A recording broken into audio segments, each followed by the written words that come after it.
SkywayTj.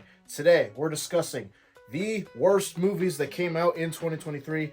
I have seen about 70 of the new releases that came out this year, and I have my opinions on which are the 10 worst of those. There's a couple more coming out this year, but I don't think any of those are going to top these 10. These 10 are pretty bad in my opinion.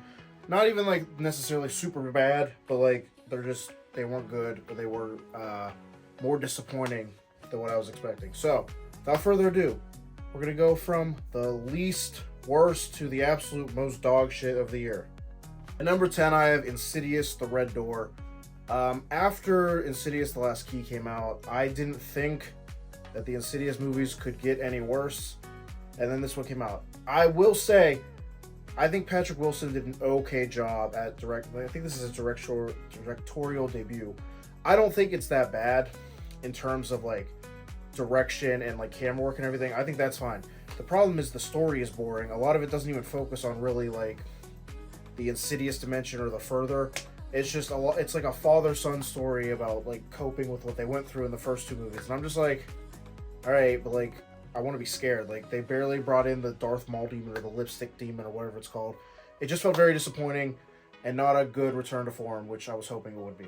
At number 9, I have The Last Voyage of the Demeter, or the Demeter, however you want to pronounce it. This is a movie about, it's an adaptation of a chapter in Bram Stoker's Dracula where the ship sails from Transylvania to the New World and Dracula's on board. And in the book, you know, the ship just kind of shows up and there's a bunch of dead crewmates, and they decided to make that an entire movie. So yeah, this is a Dracula adaptation, kinda. But yeah, basically we're on a ship the whole movie, and all the crewmates are getting hunted down by this Dracula. It's fine. I think the set pieces are cool. The historical framework is fun, and it's cool to see like costume designs like that. But like the movie itself is kind of ass. It's pretty predictable, and you know the CGI isn't particularly great. And then they tried to like wrap it up at the end with like a tease for a sequel, like we're actually gonna get like an actual Dracula movie. And no thanks, I'm alright. You can keep that. At number 8, we have The Nun 2. Just like The Nun that came out a few years ago, 2018 or whatever, 2017. That movie was bad. This one isn't much better. I think it is better than The Nun. It's less boring, but it's still pretty fucking mid, if I have to say so. The main actress does very well because it's, Taissa Farmiga, but, overall, the story is just, it's what you expect, which really sucks because Valak is a cool villain. She was great in The Conjuring 2, but I don't know what the fuck they're doing with these Nun movies, but I think they just need to stop because this movie just wasn't great, like, at all. At 7, I have Shazam: Fury of the Gods. Unfortunately, the DCEU is pretty much, it's dead at this point. Aquaman comes out in like a week, and that's the last DCEU movie. So yeah, at this point, it just didn't seem like anybody gave a fuck about this movie, and you could tell throughout the direction and everything. The character of Shazam and Billy feel very like two opposite characters. It's almost like Zachary Levi's doing whatever the hell he wants to kind of be funny, and then the kid actor does way better in the role. I don't know. It just feels very disconnected. The first movie is kind of like a fun family story almost. This one is like has very shitty villains. There's a dragon.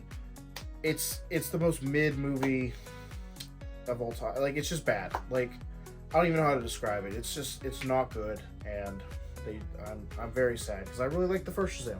At number 6, I have 65. This movie was marketed as a futuristic movie where a man crash lands on Earth 65 million years ago, and there's a little girl that he has to help escape because the asteroid's going to come and blow up the dinosaurs, and he's trapped on the planet, and he finds a little girl, and he's got to save her. The movie looks cool in the trailers, kinda. I mean, it's future weapons shooting dinosaurs, and it's Adam Driver, so it shouldn't have been as ass as it was. I don't know how you fuck up a movie premise this easy, but it just wasn't good, like at all. I don't know what they were cooking, but it didn't taste good. Answering our top 5, we have Expendables 4 or Expendables because that's the shitty title they went with. This is the 4th movie in the Expendables franchise, and you can tell that this is just out of fumes and that needs to stop.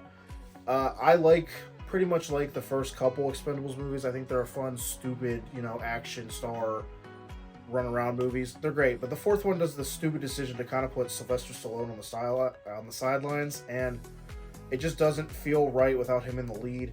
Jason Statham does his best, but he's already in like 5,000 action franchises that I don't think we needed to put him front and center of the Expendables one. I don't know. I know Sylvester Stallone is getting old, but like at that point, why don't we just stop making Expendables movies? Just stop, because this one was not it. Megan Fox is a fun addition, but like, it's just, no, it was very disappointing and kind of ass. In that same vein, for number 4, I have Equalizer 3. I like the first 2 Equalizer movies. They're really fun. Denzel does an amazing job, and they're fun action movies. But like this one, I don't know what the fuck happened. It was almost like Denzel wanted to take a vacation, and they just kind of filmed him walking around and threw in some Equalizer scenes in the meantime. It's not good. I don't know what happened. It's just boring. Like, I didn't have a good time watching it. I was bored. I was looking at my watch like the whole time, waiting for it to wrap up. And it's disappointing because like the first Equalizer was pretty good. The second one's worse than the first one, but this one is it's just so bad. Now those movies I just mentioned, most of them could be seen. Some people might like them. Some of them are like average to pretty bad. But these top 3 I think are pretty dog shit. At number 3 we have Sloth House. This just came out this year, obviously. And it's a movie about a sorority sisters who adopt a sloth, and it goes around killing people. Get it? Slaughterhouse. It's funny. I don't hate campy movies like this, but this one just didn't execute anything well. It's stupid. It's dumb. None of the characters are fun to watch. It's pretty bad. It's pretty bad. I wouldn't watch it. At number 2, I have Winnie the Pooh, Blood and Honey. Recently, the Winnie the Pooh license fell into the public domain, so pretty much anybody can make a whatever type of movie they want about Winnie the Pooh based on the drawings, not the Disney version. So what did somebody do? They made a horror movie, Winnie the Pooh movie, and it's so bad. It's everything you expect from low budget horror movies, and it doesn't really do anything fun.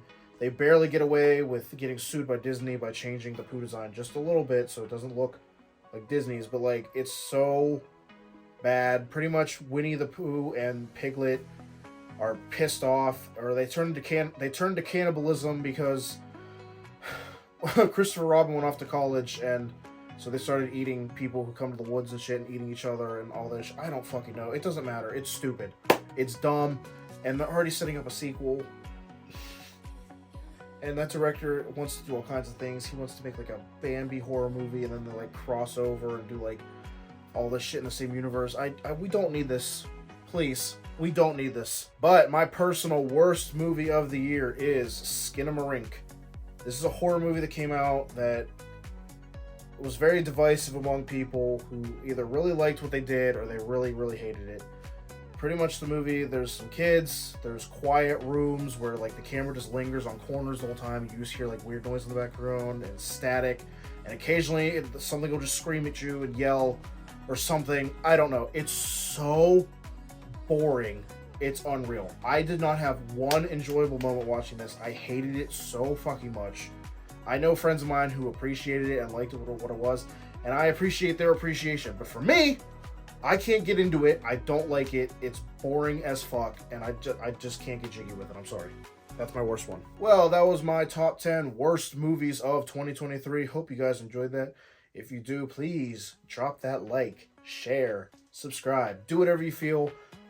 Next up, we will be covering the top 10 best movies of the year once I've seen a few more that are coming out that might have potential to enter the top 10, like Poor Things. I really want to see that. So that'll be coming out. I'm going to be ranking all the superhero movies that came out this year. I believe there are 9. I have to see Aquaman, which will probably fall somewhere in the middle to the end. And yeah, that about wraps it up. There will be more videos in the new year. Trying to stick to around 1 a week, but we'll try, busy life and everything. Regardless, see you in the next one. Have a great day. Bye-bye.